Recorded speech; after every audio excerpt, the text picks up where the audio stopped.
नमस्कार. महायोगी अरविंद यांचं जीवन आणि त्यांचं हिमालया एवढं कार्य समजून घेताना त्यांच्या अलौकिक दाम्पत्य जीवनातील अंतरीचा जिव्हाळा समजून घेणं अत्यंत आवश्यक आहे. महायोगी अरविंद म्हणजे भारतीय वैभवशाली परंपरेतले एक ऋषीमुनी. श्रीयुत अरविंद हे आधुनिक काळातले एक जगप्रसिद्ध भारतीय तत्त्वज्ञ होते. स्वातंत्र्यपूर्व काळातील एक महान राजकीय नेते होते. भारताचा स्वातंत्र्य संग्राम आणि भारताचा आध्यात्मिक विकास यात सारखेच योगदान करणारी महान विभूती म्हणून योगी अरविंद यांचं इतिहासातील स्थान अपूर्व आहे. भारतीय दर्शन परंपरेनुसार ते आधुनिक भारतातले एक ऋषी होते. योगी अरविंद हे युगपुरुष होते. त्यांनी भारतीय राजकारणाला व्यापक अधिष्ठान दिलं. त्यांनी राजकारणाला देशकारणाचं, देशकारणाला धर्मकारणाचं आणि धर्मकारणाला विश्वकल्याणाचं रूप दिलं. विश्वकल्याणाचा अतीव ध्यास असलेले अरविंद म्हणजे जणू श्री ज्ञानदेवांचा अवतार. योगी अरविंद हे केवळ एक व्यक्तिमत्व नाही, तर मानव कुलाचं भवितव्य घडवणारं ते एक दर्शन आहे. महापुरुषांच्या यादीत अरविंद या महायोग्याचं स्थान अवर्णनीय आहे. अरविंद हे महान क्रांतिकारक, देशभक्त, तरुणांचे चेतनस्तंभ होते. ते महान कर्मयोगी आणि आध्यात्मिक साक्षात्काराचे महर्षी होते. अरविंद म्हणजे सामान्यांचं जीवन सुखमय करण्याचं विहित कर्म करण्यासाठी भगवंतांनी पृथ्वी तलावर पाठवलेला एक प्रेषित. भारतीय मूल्यांचा अत्यंतिक आदर करणारे, भारतीय संस्कृतीची थोरवी मान्य करणारे, भारतीय राष्ट्रीयत्वाचे पितामह होते. अरविंदांना भारताचा आत्मा गवसला होता. अरविंदांचं दिव्य जीवन हा अनेक भाविकांच्या उपासनेचा भक्तिविषय आहे. अरविंदांसारख्या युगपुरुषाचं व्यक्तिगत जीवन आपण समजून घेतलं तर आपलं व्यक्तिगत जीवन आपल्याला सुंदर वाटायला लागतं. स्वतःला नव्याने ओळख होते. अखिल मानवजातीच्या विकासाचं आणि विश्वशांतीच्या निर्मितीचे आध्यात्मिक नेतृत्व करण्यात ते खरंच महान होते. नियतीने हे कार्य त्यांच्यावर सोपवलेलं होतं. ही अरविंदांची दृढ धारणा होती. नियतीने सोपवलेलं योगसिद्धीचं कार्य पूर्ण करण्यासाठी वैयक्तिक जीवनाकडे, सुखदुःखांकडे पाठ फिरवून स्वतःला सहजपणे नियतीच्या स्वाधीन करण्याची जाणीव अरविंदांना होती. ही जाणीव समजून घेण्याची कुवत सर्वसामान्यांजवळ असणं अवघड आहे. अरविंद जाणीवेला खूप महत्त्व देतात.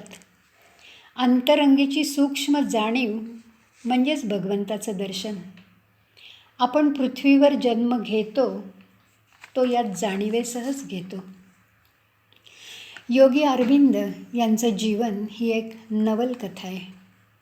ती स्थित्यंतराची कहाणी आहे. देवाच्या सख्यत्वासाठी पडाव्या जीवलगांच्या तुटी याचा वस्तुपाठ म्हणजे अरविंदांचं कौटुंबिक जीवन. योगी अरविंद हे कुटुंबवत्सल होते. ते मातृभक्त होते. स्वर्णलता देवी ही त्यांची माता. सुशिक्षित, सुविद्य, काव्यशास्त्र विनोदात रमणाऱ्या, साहित्यप्रेमी, धर्मपरायण अशा स्वर्णलता देवींचे गुण अरविंदांमध्ये सहज उतरले होते. अरविंद शिक्षणासाठी 7व्या वर्षी परदेशी गेल्यामुळे आपल्या आईचा त्यांना फारसा सहवास मिळाला नाही. इसवी सन 1894 मायदेशी परतल्यावर त्यांची आई पगली मा झाली होती. प्रथमदर्शनी आई आपल्या लेकराला सुद्धा ओळखू शकली नाही. भारतात परतण्यापूर्वी पित्याच्या निधनाची वार्ता अरविंदांना समजली ती. कुटुंबाची जबाबदारी पेलण्यासाठी अरविंदांनी आपलं सारं बुद्धिवैभव विसरून बडोदा सरकार दरबारी नोकरी पत्करली. बहीण सरोजिनी आणि धाकटा भाऊ बारिंद्र यांची जबाबदारी प्रेमाने स्वीकारली. बडोदा संस्थानची नोकरी करत असताना अरविंदांनी स्वतः कलकत्त्याच्या एका वर्तमानपत्रात वधू पाहिजे अशी जाहिरात दिली होती. इसवी सन 1901 श्रीयुत भूपालचंद्र बसू यांच्या लेकीशी मृणालिनी यांच्याशी अरविंदांचा विवाह झाला. विवाहप्रसंगी अरविंदांचं वय होतं 29 तर मृणालिनी यांचं वय होतं 13. अरविंदांचा विवाह म्हणजे एक अनाकलनीय घटना वाटते. त्यांचं मातृभूमीविषयीचं अत्यंतिक प्रेम, तिच्या स्वातंत्र्याचा अंतर्यामी असलेला ध्यास आणि या ध्यासापायी आपलं आयुष्य ओवाळून टाकण्याचा निश्चय.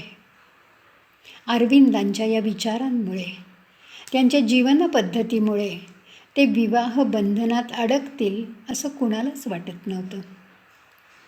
अरविंद मातृभूमीच्या स्वातंत्र्याची स्वप्न रंगवणारे क्रांतिकारक, तर मृणालिनी संसाराची स्वप्न रंगवणारी आदर्श गृहिणी.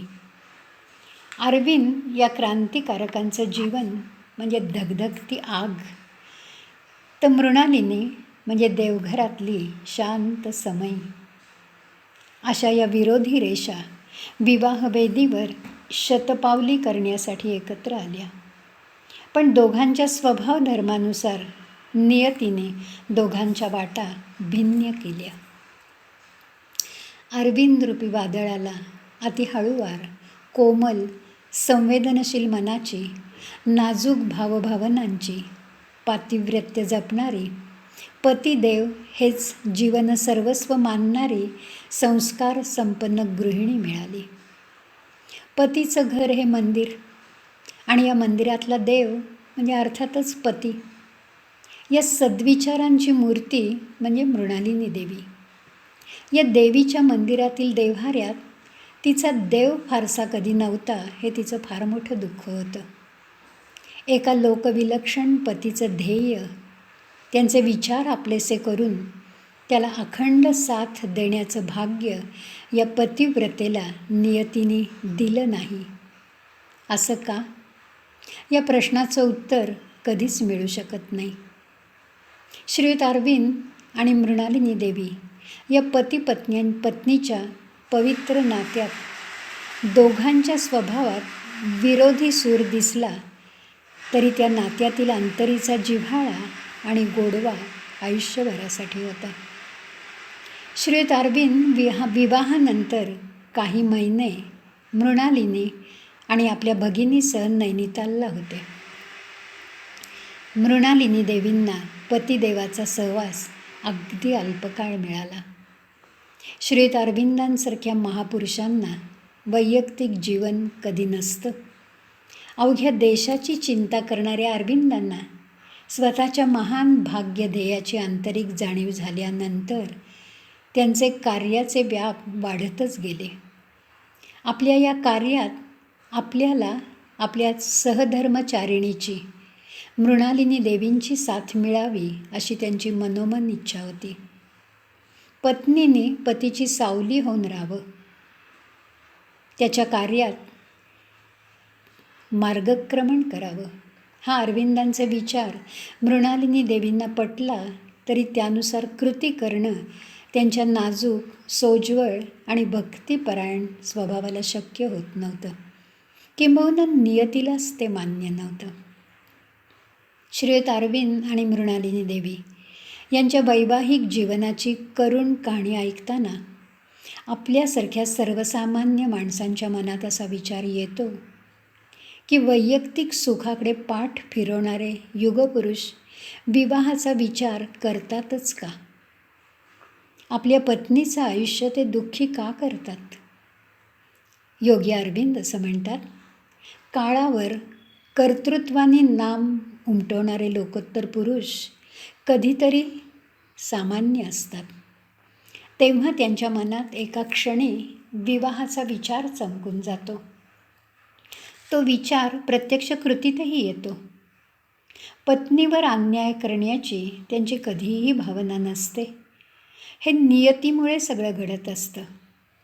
नियतीपुढे कोणाचीही इच्छा चालत नाही, हेच खरं. स्थितप्रज्ञ योगी अरविंद मुळात अत्यंत रुजू स्वभावाचे होते. मृणालिनी देवींच्या बाबतीत ते अत्यंत हळवे होते.